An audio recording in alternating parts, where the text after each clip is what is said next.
Iyan, welcome. Magandang hapon po.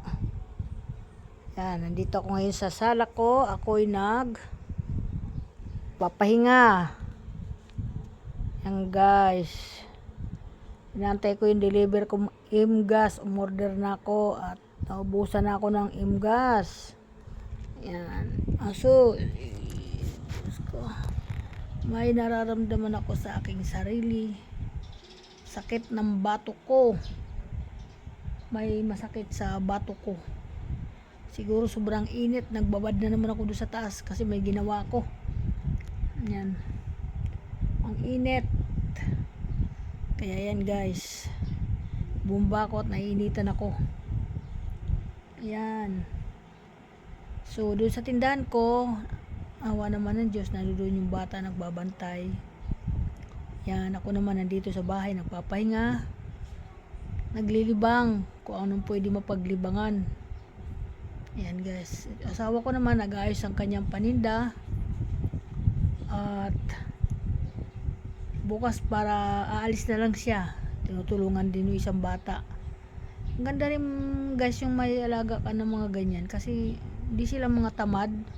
Di sila yung kailangan pautusan, sila ay nagkukusa, mga bata pa yun. Yun, maganda turuan yung mga ganong kaliliit na bata.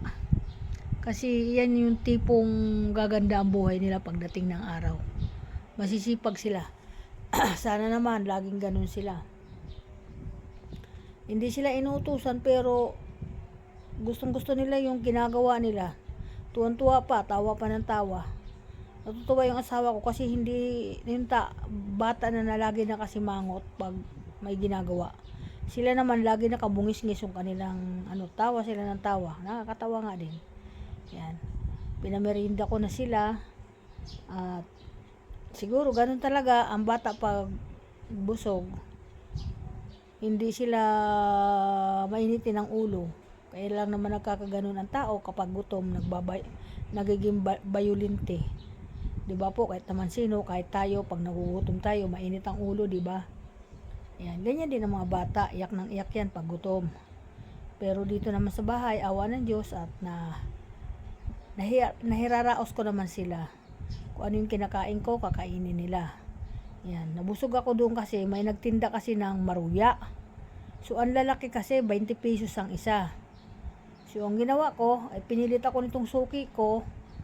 Bumili daw ako kasi maganda daw ako magbuy na mano. Sige, sabi ko nga, bumili ako ng 4. 4 lang kasi hindi naman din nauubos pag marami akong binibili. Hindi sila kumakain. Ayan, kaya sakto lang yung mauubos. Kaya ayan, naubos naman ng isa. Sigurado busog na busog siya dahil napakalaki nung maruya. Yan po, yan po mga guys. Yo, welcome to my vlog. Napakainit ng panahon ngayon. Ingat-ingat po tayo. At mainit po, gagaya po sa akin, kumikirot-kirot yung bato ko. At maya ilulublob ko yan sa tubig. Maliligo lang ako yan, mawawala na. At inantay ko lang yung aking in-order na imgas. At para at pupunta ako sa labas pag malilim na. At mag-aano na naman ako ng ulamin kung anong ulam. Pero may ulam pa kami kanina. Ang inulam namin kanina, tahong, hinaluan ko ng kangkong. Ang sarap, grabe, naubos nga namin. Ang lalaki ng tahong. Yan, paborito ng asawa ko yan. Yung tahong.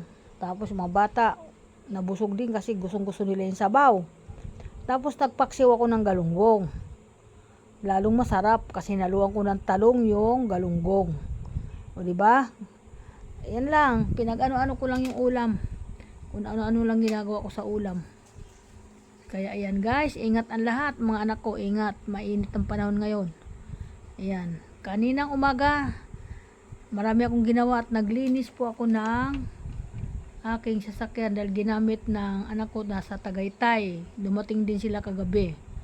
O pagdating, kasi tatabunan ko, pinaliguan ko muna. Para pag tinabunan, malinis.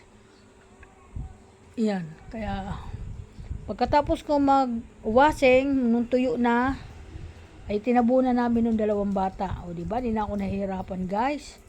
Kasi lumapit sa akin ang 2 bata, sabi niya, tabunan na natin, tulungan kita. Tinulungan ako ng 2 bata, 2 sila naghawak sa dulo, tapos ako naman dito sa kabilang dulo. Di ang bilis namin na tabunan. Kasi mahirap tabunan yun kapag nag-iisa ka lang. Kasi siyempre malaki yung panabon, mabigat. Ay malakas yung bata na isa, yung lalaki. Tuwa nga yung asawa ko doon dahil tawa ng tawa, takbo ng takbo. Okay, welcome to my vlog. Maraming salamat at magandang hapon na mainit. Another vlog, another araw na naman. Maghapon na naman tayo ngayon na hindi pa alam natin kung ano talaga ang pinakabuuhan natin na nagawa sa buong maghapon. Kasi di pa, nasasabi ko lang yun pagtapos na ako magluto ng gabihan. Ayan, tapos na, nakaraos na ako sa loob ng maghapon. Ayan. At ako'y nakapanalangin na noon at nagpapasalamat na ako at nahiraos ko na naman ang buong maghapon.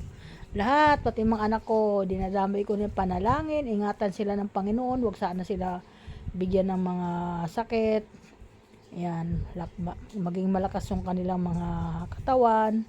Sila po ay naghahanap buhay sa initan. Kaya okay, welcome to my vlog. Maraming salamat sa sulok ng mundo, sa lahat ng aking mga follower at mga viewer, mga nagsuporta kay Nanay Linda. Kahit anong mangyari, nandiyan pa rin kayo nakasuporta kay Nanay Linda. Maraming po salamat. Thank you so much. Bye-bye.